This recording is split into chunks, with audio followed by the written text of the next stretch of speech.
Doctor Mohammad Yunus অবৈধভাবে ক্ষমতা দখল করে আমাদের দেশটাকে সম্পূর্ণ ধ্বংসের দিকে নিয়ে গেছে। এখন একটা নির্বাচন দিয়েছে, অথচ আওয়ামী লীগের নির্বাচন করতে দেবে না।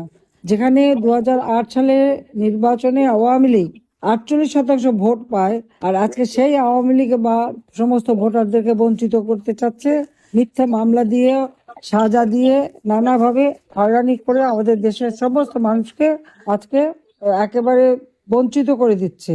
কোনো গণতন্ত্র নেই, এখন হচ্ছে স্বৈরতন্ত্র এবং জঙ্গি শাসন। তো কথা কথা আমাদের নেতা কর্মীদের হত্যা করে। একটা মিথ্যা বয়ান দিয়েছে 1400 লোক নাকি আমরা হত্যা করেছি, কিন্তু দেখা গেল সেই জুলাই 16 তারিখ থেকেই প্রথম ছাত্রলীগের ছেলেকে হত্যা করলো, যুবলীগের জুলাইকে পা বেঁধে ঝুলিয়ে মারলো, পুলিশকে হত্যা করলো, 460টা থানা লুট করলো, লুটের অস্ত্রশস্ত্র আবার বিক্রি করে খায়।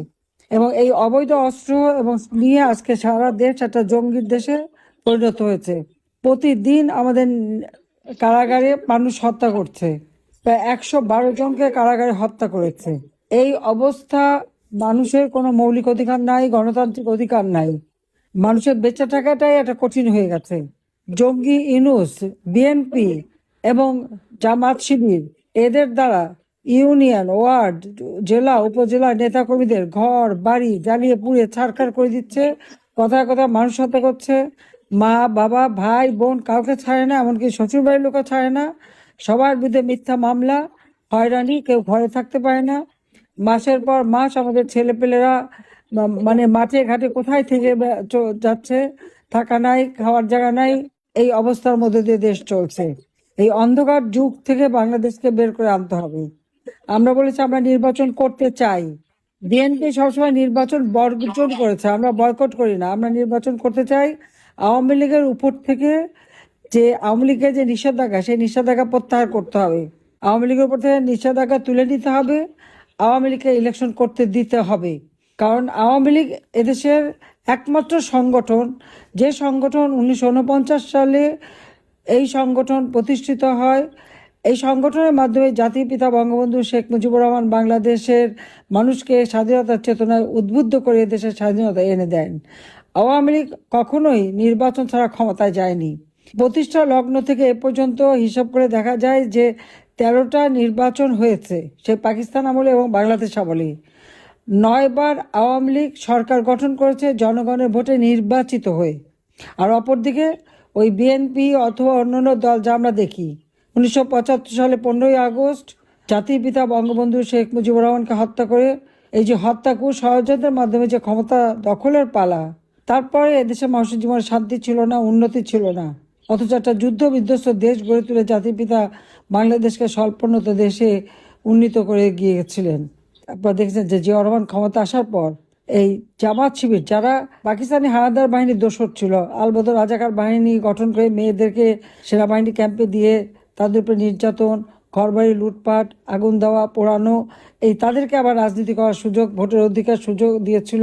যে গোলাম আজম পাকিস্তানের পাসপোর্ট নিয়ে চলে গিয়েছিল তাকে ফেরত নিয়ে আসা, অর্থাৎ স্বাধীনতার যে চেতনা, স্বাধীনতার যে লক্ষ্য, 30 লক্ষ শহীদের রক্তের সাথে বেইমানি করে বাংলাদেশটাকে ভিন্ন পথে নিয়ে যাচ্ছিল।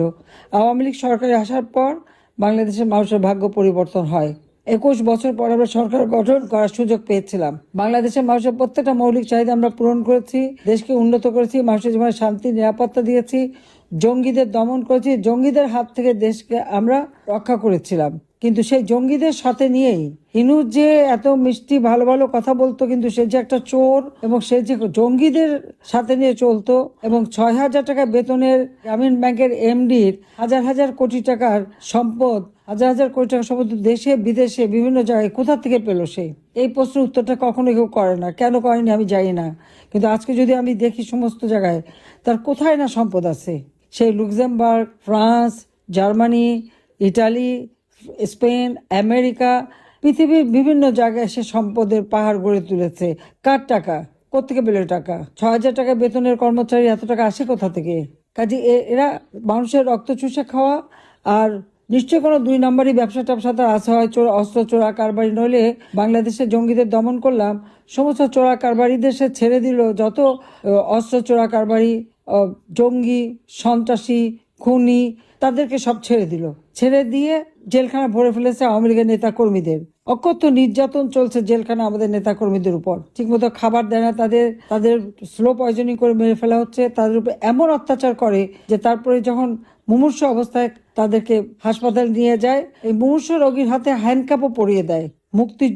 হাতে অস্ত্র নিয়ে মুক্তিযুদ্ধ করে দেশ স্বাধীন করেছে তাদের আজকে হ্যান্ডকাপ পরায়।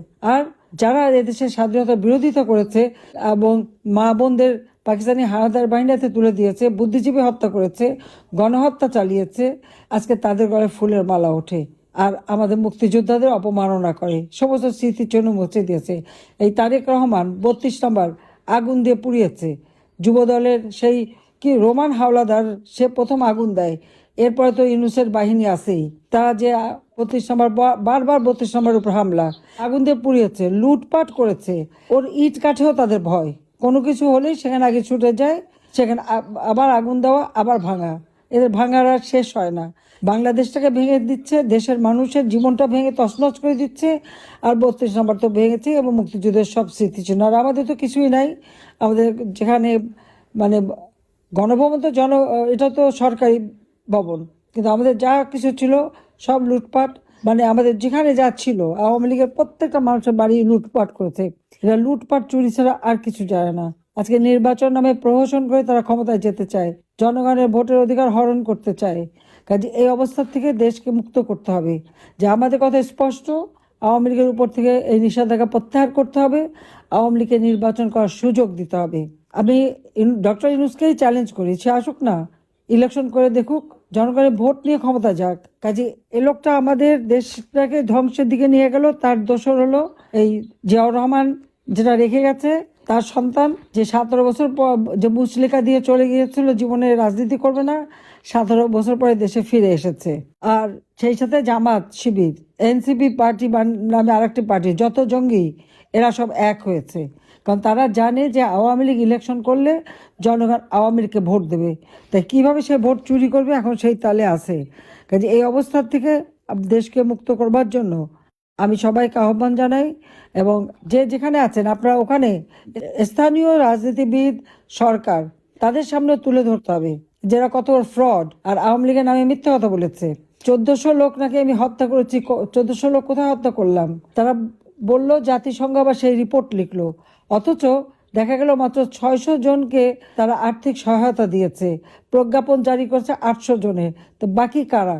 আর এই হত্যা তো আমরা করিনি।